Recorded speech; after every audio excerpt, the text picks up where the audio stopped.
Joseph Joel sposò la signorina Barnett e affittò una botteguccia. Dalle maioliche passò poi ai mobili e agli oggetti d'arte, facendosi una cultura sui medesimi man mano che li acquistava. Gli affari dei Duven prosperarono di pari passo con la famiglia. Misero al mondo 8 maschi e 4 femmine. Il primogenito, il futuro Lord Duven di Millbank, nacque il 14 ottobre 1869 in una camera sopra la bottega di maioliche e di mobili. A Maple, intanto, la moglie del maniscalco aveva deciso di mandare l'altro figlio in America dopo un periodo di apprendistato presso Joseph e Joel a Hull. Se i ricchi inglesi compravano maioliche, si era detta, altrettanto avrebbero fatto i ricchi americani. Nel 1876, dopo qualche anno di tirocinio a Hull, Henry approdò a Boston. Era un omino rotondetto, dai piedi piatti e dai baffi da tricheco, che non era mai stato a scuola e parlava l'inglese con un gutturale accento olandese. Eppure sarebbe diventato in pochi anni l'uomo di fiducia, il consulente per gli acquisti di oggetti d'arte di 2 fra i più inaccessibili uomini d'America, il vecchio J.P. Morgan e Benjamin Altman. Non risulta che Henry fosse particolarmente prodigo, tuttavia egli riuscì a creare intorno a sé un'atmosfera di magnanimità da Babbo Natale e ben presto sia i suoi clienti che gli altri mercanti d'arte lo chiamarono affettuosamente zio Henry. Al suo arrivo a Boston, dicevamo, zio Henry era solo un emigrante olandese, fornito di pochi vocaboli d'inglese, ma di molti pezzi di Delft. Agli architetti e agli redattori di Boston piacquero le sue maioliche, con i loro graziosi disegni azzurri e le deliziose scenette di vita olandese. Dopo aver battuto Boston in lungo e in largo, Henry andò a New York, affittò una stanza al 3° piano di una casa in Maiden Lane e lì impiantò il suo negozio estendendo il commercio alle porcellane e ai mobili. Un giorno salì 3 piani fino al magazzino di Maiden Lane un signore dalla figura tarchiata e dalle lenti spesse, che dopo aver ripreso fiato dichiarò l'oggetto del suo interesse, le porcellane cinesi.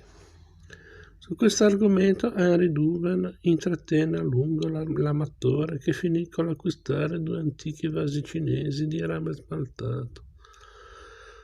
Il visitatore era il magnate dei grandi magazzini Benjamin Altman e la sua visita diede il via, grazie a zio Henry, a una notevole collezione di antichità cinesi. I 2 vasi di rame figurano ora nella collezione Altman al Metropolitan Museum di New York. La migrazione di zio Henry da Boston a New York fu contemporanea a quella di Joseph Joel da Hull a Londra.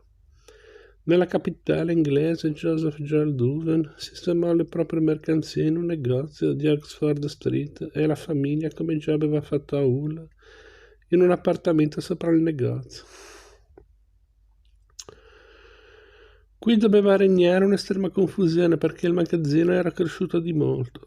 Mobili inglesi, francesi, italiani, arazzi francesi, porcellane cinesi, velluti italiani, cuoio spagnoli e in breve tempo una famiglia di ben 14 Duven. Le ragazze Duven furono mandate a scuola, i ragazzi invece, ricevuta un'istruzione molto approssimativa, furono subito messi a lavorare in bottega. Rivelavano tutti, man mano che entravano nell'adolescenza, un carattere terribilmente litigioso. Sì che le riunioni familiari, ricorda qualcuno, si concludevano di solito in battaglie campali. Però le decisioni paterne prevalevano sempre. Anni dopo, Joseph ricordava che quando sedevano tutti a tavola nella loro abitazione di Oxford Street, il padre cominciava il pasto con l'ingiunzione: nessuno parli se non è interrogato.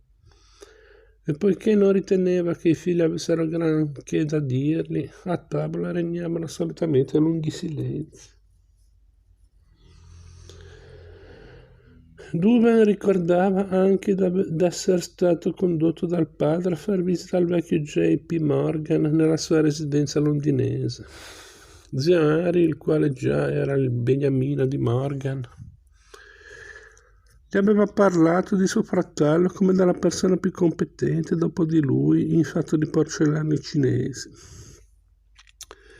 Morgan desiderava perciò mostrare 5 tazze di porcellana appena acquistate e accolse i Duven, padre e figlio, nella biblioteca. Zio Henry mi ha detto che lei si intende di porcellane, disse Joseph Joel. Ebbene, qui ci sono 5 tazze, di cui solo 3 sono autentiche. Quali sono le buone e quali le false? Joseph Joel diede un'occhiata alle tazze, poi sollevò il bastone da passeggio, ne mandò in pezzi 2 e si offrì di pagarle nel caso avesse rotto quelle autentiche. Morgan sospirò di sollievo quando constatò che nulla gli era dovuto.